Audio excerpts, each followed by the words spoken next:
Buenas tardes a todos. Muchísimas gracias por su interés y bienvenidos a su clase de historia. La semana pasada vimos cómo Macrino duró muy poco al poder y fue rápidamente sustituido por un joven llamado Avito. El nombre completo sería Sesto Vario Avito Bassiano, pero será más conocido como el emperador Heliogábalo. Lo que estoy por describir es uno de los emperadores más interesantes y aún así uno de los más raros que tuvo el imperio, porque es el primer emperador transexual. Este chico creció en la ciudad siria de Emesa, o sea, en una ciudad oriental, en lo que actualmente se llama Siria.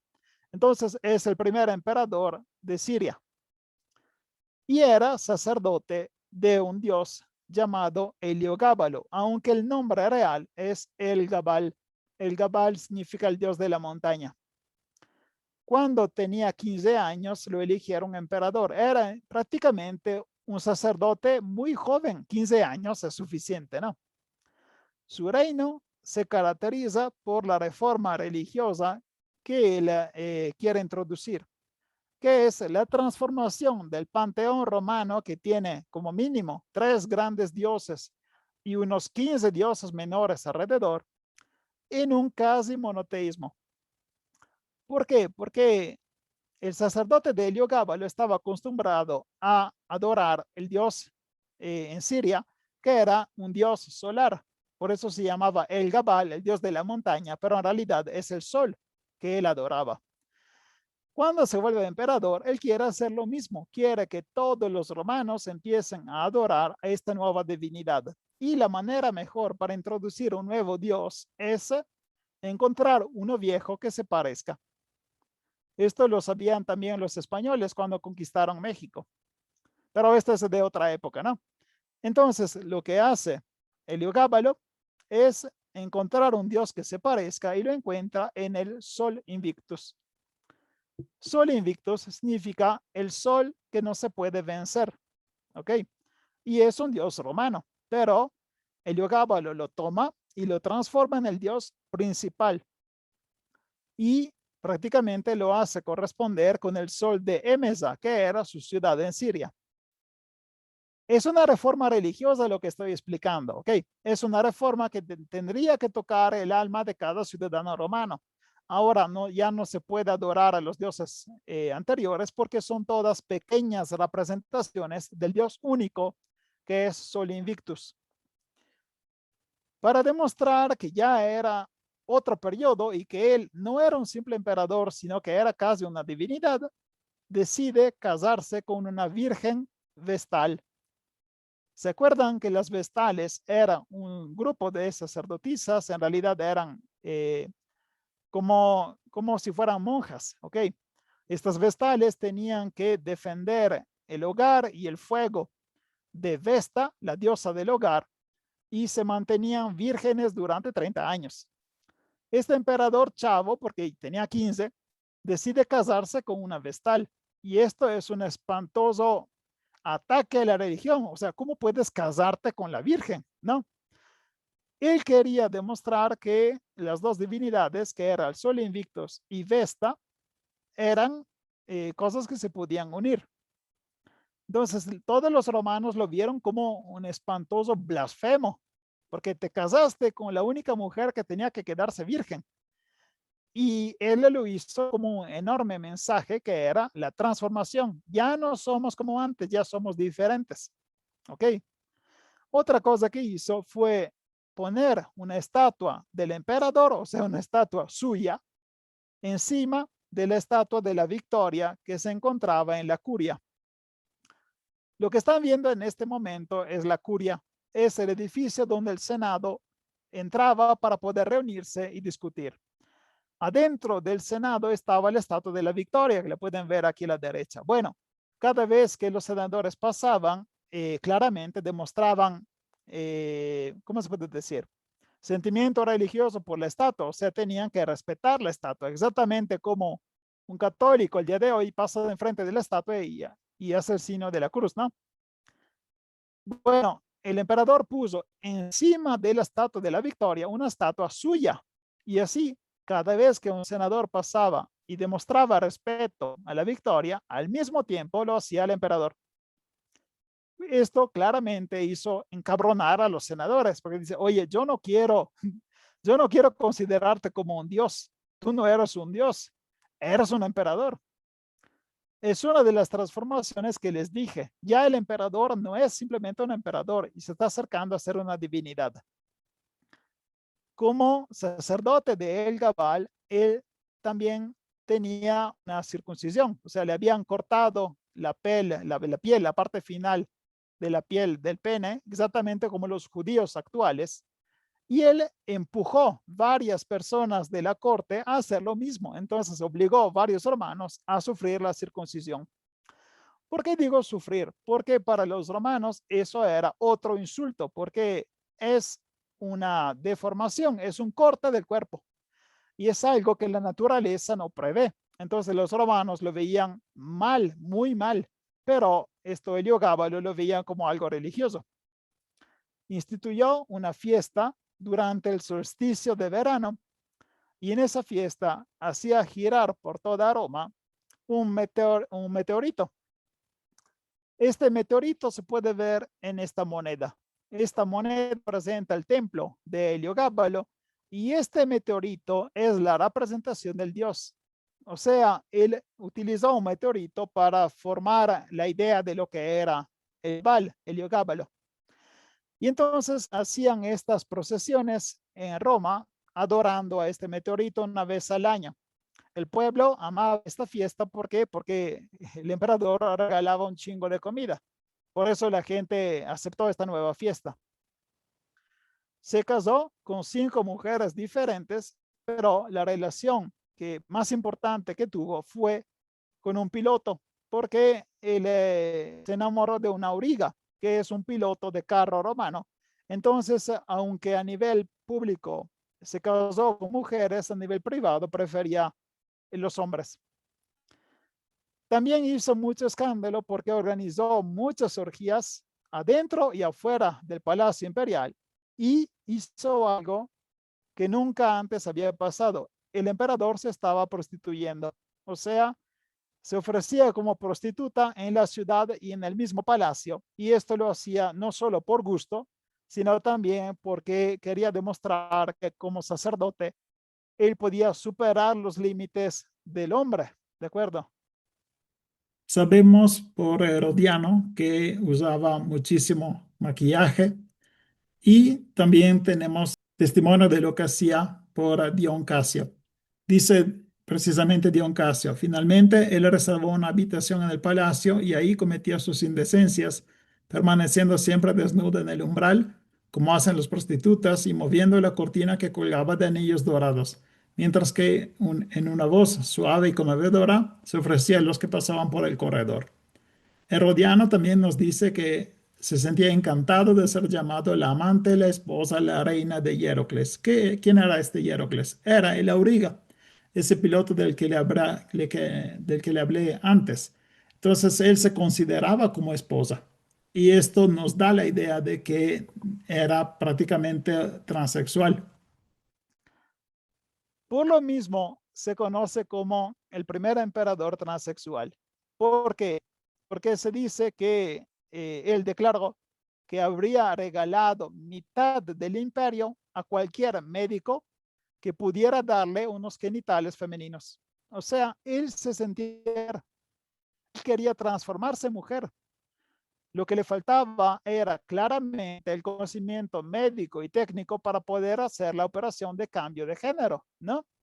Pero una persona que quiera regalar mitad de imperio al médico que lo quiera operar para darle una vagina es claramente un transexual. Lo único que le falta es la operación, ¿no?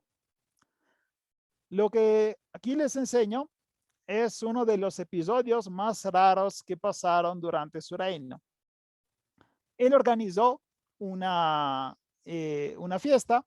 Como pueden ver aquí, los alumnos están comiendo en los triclinios, como se ve en las películas, ¿no? Estaba haciendo una fiesta, los invitados más cercanos estaban aquí, los que no estaban tan cercanos estaban en toda el espacio que está enfrente, pero no se dieron cuenta que había una sorpresa. La sorpresa era que el techo donde ellos estaban comiendo era un telón enorme. Pueden ver aquí el telón, ¿no? Y el telón estaba cubierto de una cantidad enorme de pétalos de rosa. Cuando llegó el momento correcto, Heliogábalo ordenó que se hiciera caer este telón. Se supone que tenía que ser una linda sorpresa porque este montón de pétalos de rosas cayó encima de toda la gente que estaba tragando. Lástima que calculó mal porque mucha gente se ahogó, no, ya no podía respirar bajo todos los pétalos y esto causó varios muertos, por lo que tenía que ser un simple berrinche del emperador. Los romanos lo odiaban, no solo porque era un rarito, era una persona que estaba ofendiendo toda la religión romana, no tenía respeto por ningún dios, ofendió a los senadores, realmente se estaba haciendo odiar por todos. Entonces, su abuela, que se llamaba Julia Mesa, se dio cuenta que se estaba acercando el final de su nieto. Y viendo que ya casi lo mataban, decidió acercarlo al gobierno con su primo. Su primo se llamaba Alexiano, pero luego será conocido como Alejandro Severo.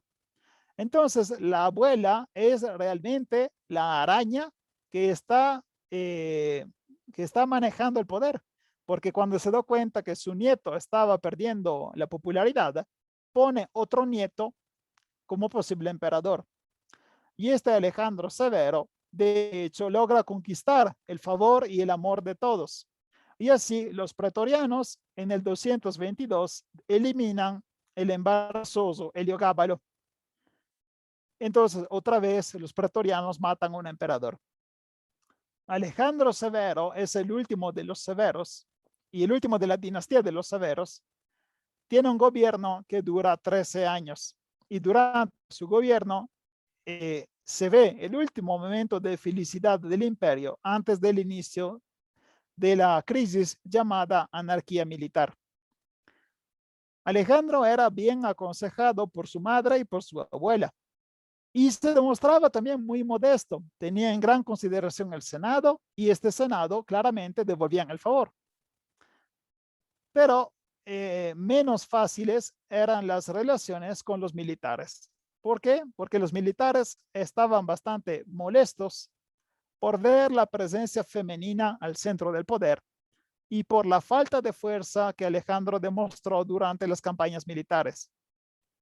Explico la presencia femenina. O sea, les repito, fue la abuela que eligió a Alejandro Severo como nuevo emperador. Y también su madre, la madre de Alejandro, era otra que manejaba. Entonces, en teoría, el gobierno de Roma estaba Alejandro. En la práctica estaba su madre y su abuela. Es una situación que parece muy italiana, donde madre y abuela son muy metiches y se meten en todo. Pero cuando lo ves en un imperio, es una situación bastante grave, porque se supone que este hombre es el gobierno y en realidad son otros.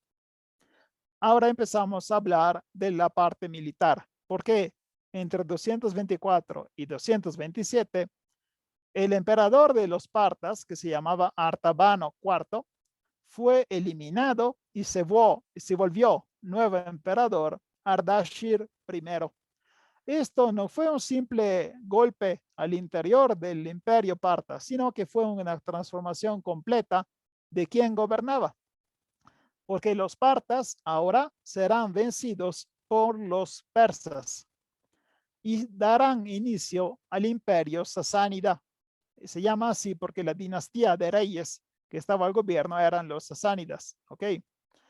Esto se llama también Segundo Imperio Persa. ¿Por qué? Para los de ustedes que siguieron el curso de historia griega, sabrán muy bien que también los griegos tuvieron que hacer la guerra a los persas, ¿no? Bueno, estos no son los mismos persas, pero sí llegan de la misma región que actualmente se llama Irán. ¿Ok?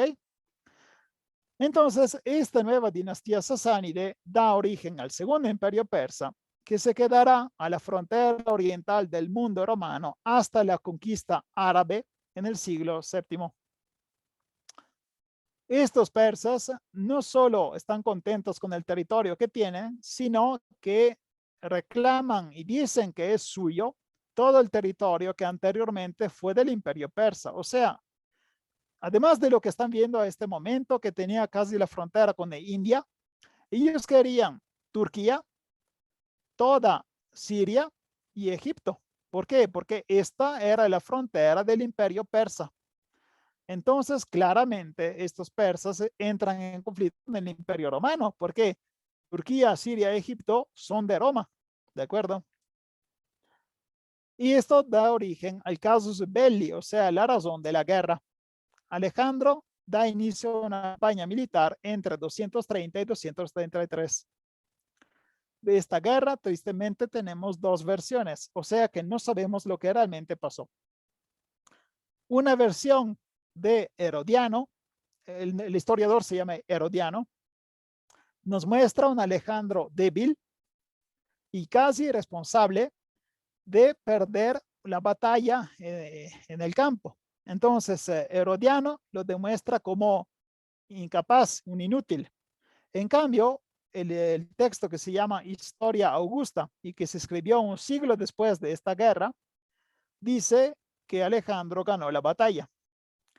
Después, según Herodiano, a Alejandro le llega la información, la noticia, que los alamanos, es un pueblo de tipo alemán claramente, acababan de invadir el imperio, atacando la región del Ilírico, lo que hoy se llama Península Balcánica. Esto provoca el enojo de los soldados. ¿Por qué? Los soldados que fueron llevados a hacerle la guerra a la Persia eran de la región ilírica. Prácticamente habían abandonado el territorio de su casa para hacer la guerra en Oriente y justo en ese momento otro enemigo está invadiendo su tierra. Según la historia augusta, en cambio, Alejandro, después de vencer la batalla, pasa a Roma, celebra el triunfo y solo en ese momento le llega la noticia de la invasión de los alamanos. Entonces Alejandro tiene que abandonar la frontera oriental y mover hacia el norte para entrar en batalla contra los alamanos, ¿no? Pero una vez que llega ahí, no quiere hacer la guerra y prefiere pagarlos. Paga a los alamanos para que se retiren y así consigue la paz en el año 235. Esto hace encabronar muchísimo los soldados. ¿Por qué? Repito, estos soldados eran de la región ilírica. Fue la región que fue invadida. Lo que quieren los soldados es no solo vengarse, sino también recuperar, o sea, robar varios botín para poder reconstruirse una casa y poder dar dinero a su familia, porque con esta invasión perdieron mucho, ¿de acuerdo? Entonces, el hecho que Alejandro firme una paz pagando a los enemigos en lugar de hacerle la guerra, hace enojar el ejército. Esta debilidad que demuestra en la guerra y además el continuo meterse en los negocios de su madre y su abuela es lo que determina el final de este emperador. Explota una revuelta que tiene como líder Maximino el Tracio. En el 235 logra eliminar a Alejandro Severo y se vuelve el nuevo emperador. De Maximino el Tracio y de la anarquía militar que siguió hablaremos en la próxima clase. Si les gustó la clase, pueden darle me gusta, compartirla y suscribirse al canal. Los enlaces de Spotify están disponibles en la página del canal de YouTube y si quieren apoyarme también pueden encontrar el enlace de Buy Me a Coffee en el que pueden comprar café o una clase sobre el Imperio Sirio que es para los patrocinadores. Muchas gracias, hasta luego.